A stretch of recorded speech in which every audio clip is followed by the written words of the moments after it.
Hello everyone, welcome back to my channel. This is the Addicted Bookworm, and in this video I'm going to be talking about something that I watched in a couple, not a couple videos, I just watched in one video, but it is a problem. It is a problem that, that I I don't really have noticed, but I'm not always in these book spaces. I just kind of put my opinion about it, and also I want to talk a little bit about The Hobbit, the special edition Hobbit that I bought, like, I think it's like 2 months ago, or yeah, 2 months ago. I believe it's 2 months ago. This was like, I believe I bought it in, um, like May. Yeah. So, anyways, one of my favorite booktubers, her some book chats with Shelley was talking about people that DNF a book, did not finish, but they write a review of the book, but then they include the bottom that, or include some part of the review that they did not finish the book. And my opinion about that, which I think is important to have an opinion about people that write reviews about a book that they did not finish. So, yeah. Alright, so how do what do I do if I don't finish a book? And the simple answer to that is I delete it off of Goodreads. So, like, when you go and you you download a Kindle edition of a book, it pops up on your Goodreads. Even, if you have not taken, basically disabled it, it will automatically pop up on the Goodreads. So I have actually deleted a couple of books that I never finished, and I never wrote a review about it. I never wrote a review. I may include it in a video just by stating that I didn't finish this book and why I didn't finish it. I don't go into plot holes or details about the book. I just say, hey guys, I didn't finish this book, and that's all I say. Or to that, I kind of talk a little bit about why I did not finish the book, but I don't do plot holes, and I don't do that type of stuff. I don't do what people that agitate people with this whole concept of, well, I didn't finish the book, but I'm going to go ahead and do a review of the book. I'm like, no, that's just not how it works. That is not how it works. For you to legitimately leave a review of a book, you have to finish the book. That's just how it is. Now, Amazon allows it. And you generally see them like under the 1 star, like 1 star or 2 stars. They will openly admit they never finished the book, and that's annoying. I absolutely cannot stand that. I cannot stand when people do not finish the book, but they expect us to take their review as though they finished it. I can't stand that. I don't like it. It's like, even though I didn't finish the book, I still want to add it to my numbers. Like, no, that's just not how it works. It is ridiculous. It is, I just, no. Absolutely no. No. I will not ever accept that. No. Because when you're an author, and this is way before I even decided to put pen to paper, I've always had this view. As an author, you want a review based on based on an actual person who actually has read the book entirely. Because as an author, when you have these reviews that, oh, I didn't finish the book, but I'm going to give you a review, you kind of look at it like, you never finished the book. Why are you reviewing the book? I don't, no, like, doesn't understand that at all. Like, why are you reviewing this book and you've never, like, read it entirely? So that's something that does agitate me to no end at all. I don't understand it. I don't. When I review a book, I've read the book. When I'm on Storygraph and I review a book, it's always going to be based on the fact that I actually finished the book. And as I said, I have deleted books that I never finished, and I don't leave a review. The website doesn't demand that I leave a review. The system just accepts that I deleted it. And then even on Storygraph, you have the did not finish button. You click it, and it tells the system you didn't finish the book. I'm always honest about it. I think it was like one book I clicked did not finish, and they never asked me for an explanation as to why I never finished the book. And that's good. That's good. I love it when they don't demand an explanation as to why you never finished the book.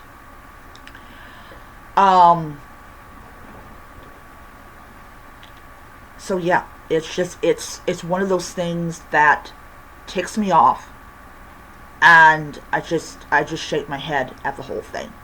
I do. It really shows when you have people that will DNF a book, but they will go ahead and do a review of the book, that they do not believe in quality control. They don't believe in ensuring that authors get accurate feedback of their book. When you go and you DNF a book, but then you turn around and give me a review of a book that you just DNF, but then you at the bottom, it's really weird. It's like I only have gotten a 5-star rating on a book. I've never got a review. Never. And I'm fine with that because I've done it myself, so I'm not going to, I'm not on some kind of moral high ground to where I go, oh yeah, I've always left reviews. Why didn't you leave? No, I'm happy with the 5-star review. Just like I'd be happy with the 1-star review or the 3-star review or the 2-star review or whatever. It tells me that you've read the book, and this star review is based on the fact you've read the book. If you did a review and gave it like a 1-star, but then said, I never finished this book, I'm literally going to have issues with you. And I would not be alone in that. I would really be looking at you like, really? You're leaving me a review of a book you never finished. Why? Why? Or why are you doing this? Like, what the hell did I do to you to deserve this? And I don't think that I would be alone in that sentiment, because there are authors that would look at me and go, yeah, girl, I don't blame you for being pissed off about it. If you're going to leave me a review, please finish the book. Please don't insult my intelligence. Please don't insult the hours, the weeks, the months I spent on this book. Because I'm going to call you on it. I mean, like, I went and spent 2 years on this book, and you're giving me a 1-star, and you're telling me you never finished the book. Can you please finish the book before you leave a review? And I'd be totally in the right to do it. I would be like, yeah, you don't really need to be reading anything at this point. Even from traditionally published books, you just don't need to be doing that. No. And I pretty much would probably be in a very large crowd of authors, be like, yeah, I spent about 5 years on this book and they gave me a 1 star. You know, writing a book is not easy. Trying to keep the plot straight and adding all this detail is not easy. I mean, I'm currently writing 2 fantasy novels that are going to be coming out like 4 months apart. And yes, people do it. And the second book I already have a title for. It's called The Princess and the Assassin. And it's about this society in which the next ruler is not a dude, it's a woman. It's a very like matriarchal society, and this girl is being targeted literally by her own brother. But she has this slave. By the way, if anyone wants to know what color skin the slave is, white. Who is actually an assassin. And there's creatures and monsters and all that type of stuff in it. That is a very slow, progressed book. I am just sitting down whenever I feel like it and typing a couple of 1,000 words. I'm not really into it being a consistent thing. I'm very kind of lax and fluid with my writing because I just don't want to get burnt out. I don't.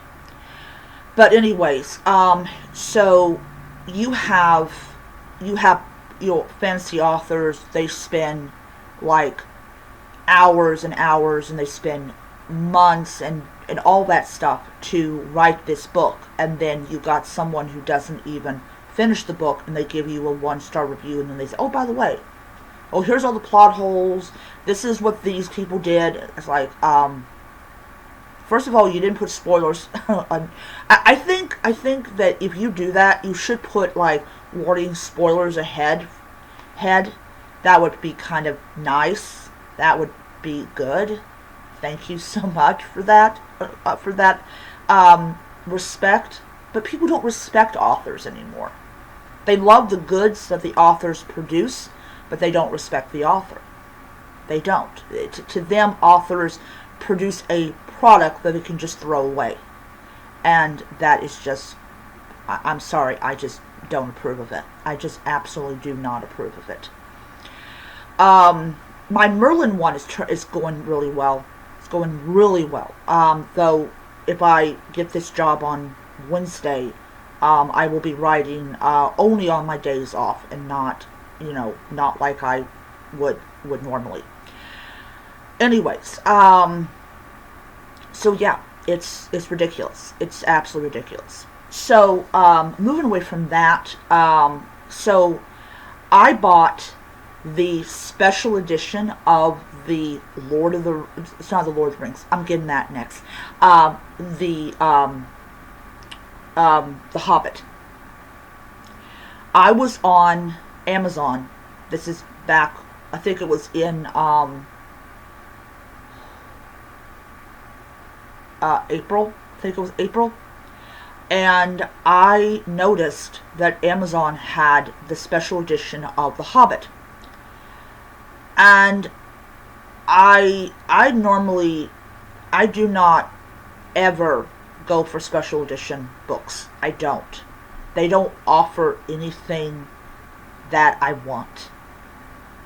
People will spend like $50, $60, $100 on a special edition of a romantasy book, and I just do not understand it.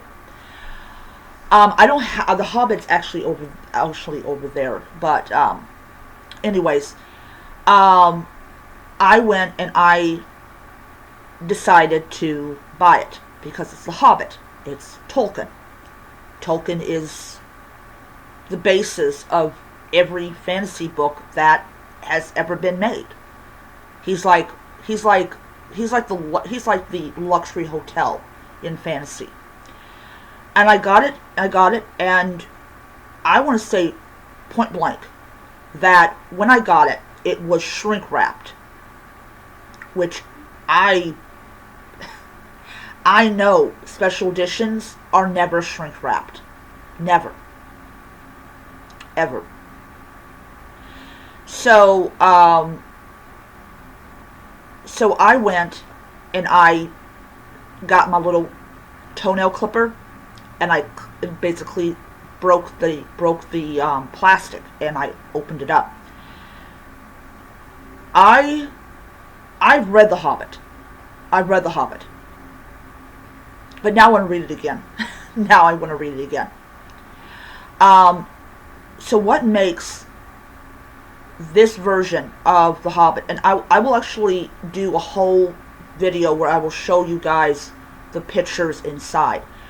But like I said, I have never bought a special edition of of anything, and this book was absolutely gorgeous.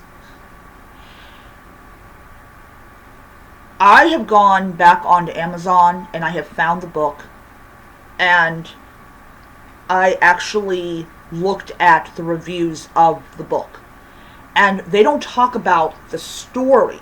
They don't no. From the couple reviews I have actually read, they don't talk about the story. Everyone knows the story. They talk about the artwork. They talk about the notes. The fact that Tolkien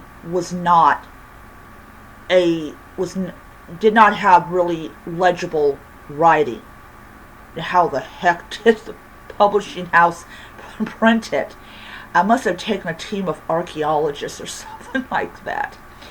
But this just felt different than so-called special edition books. And even the YouTuber I just talked about said there's too many special editions. But for Tolkien fans, I'm a Tolkien fan. I love Tolkien's work. To have that, in his writing, and the pictures that he drew, and it's so different from any kind of special edition that so in my next video I'm going to show it to you. I'm actually going to take off the dust jacket because I don't want to damage it. But when I get this job, when I go to my interview Wednesday, because it got rescheduled from 9 a.m. to 5 p.m. So at 5 p.m. I better have my little tushy in a Burger King seat. I plan on to spend Uber money on the I'm getting the deluxe edition of The Hobbit. I'm getting both the regular and deluxe edition of the Fellowship of the Ring, which is the 3 stories, and the regular and deluxe edition of the Silmarillion. But the Silmarillion is actually going to be later because I want to like reread it. Like I'm gonna read the Fellowship of the Ring, the Two Towers, and the Return of the King, because I actually, everyone knows I did get the Return of the King at a thrift shop, and I do have the first book of the Fellowship of the Ring, and I also have it as a Kindle Unlimited Kindle edition. So I'm going to actually read the Kindle edition, and yeah, so I'm going to do that. What I'm actually considering actually doing is taking that stuff off the top there, and whatever like Lord of the Ring book I'm on in that special edition, I'm going to display, and every day I'm going to read a little bit of the book. So and we'll do that. That's going to be really cool. But anyways, ouch. So I'm going to do that and just take my time reading it, you know. But yeah, definitely when we're talking about these books and how beautiful they are and how they feel special, is, you know, is definitely so much more than what you have, like, oh, special edition of this book, but it's like, oh, it's written, you know, it's like, you know, and it's a limited edition one. I don't even know, like, I don't really think it's super limited edition, but they don't have an unlimited supply of the book. You know, it's not like there's 800 million of the books. But yeah, so I will be doing that, and I also am going to, when I get the deluxe edition of the Fellowship of the Ring and all that in both versions, I will tell you how much I spent on it. Okay, so I will end it here, and I will see you guys next time. Well, actually in the next video. Bye.